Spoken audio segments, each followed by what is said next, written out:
દેવભૂમિ દ્વારકામાં એક જ પતિની બે પત્ની બાખડી, ઝઘડા બાદ બંને પત્નીઓએ ઝેરી દવા ગટગટાવી. ઘટનામાં એક પત્નીનું મોત, એક હોસ્પિટલમાં સારવાર હેઠળ. સોમનાથ નજીક તંત્રનું મેગા ડિમોલેશન, સરકારી જમીન પર ઉભા કર્યા હતા દબાણ. 21 પાક્કા મકાન અને 100 જેટલા ઝૂંપડા તોડી પડાશે. પોલીસનો ચુસ્ત બંદોબસ્ત ગોઠવાયો. નીતિશ કુમાર એનડીએમાં જોડાવાની અટકળો વચ્ચે બેઠકોનો દોર. ભાજપ અને આરજેડીના ધારાસભ્ય દળની બેઠકનું આયોજન. બિહારના રાજકીય માહોલ પર તેજસ્વી યાદવનું મોટું નિવેદન. કહ્યું, સરળતાથી સત્તા પરિવર્તન નહીં થવા દઈએ, ફરીવાર સરળતાથી સત્તા પર નહીં બેસવા દઈએ.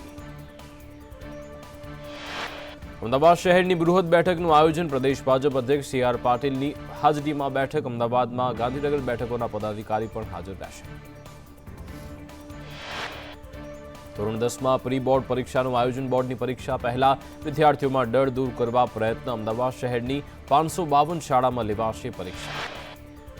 ઉત્તર ભારતમાં પહાડો પર શરૂ થઈ બરફવર્ષા. હિમાચલ પ્રદેશમાં બરફવર્ષા. કાંગડા સોલાંગમાં ચારે બાજુ બરફ. અટલ ટનલ પાસે જામ્યા બરફના થર. રાજ્યમાં તાપમાનમાં આંશિક ઘટાડો થતા ઠંડીમાં રાહત. સૌથી ઓછું તાપમાન નલિયામાં 10 ડિગ્રી. પાટનગર ગાંધીનગરમાં તાપમાનનો પારો 10 ડિગ્રી.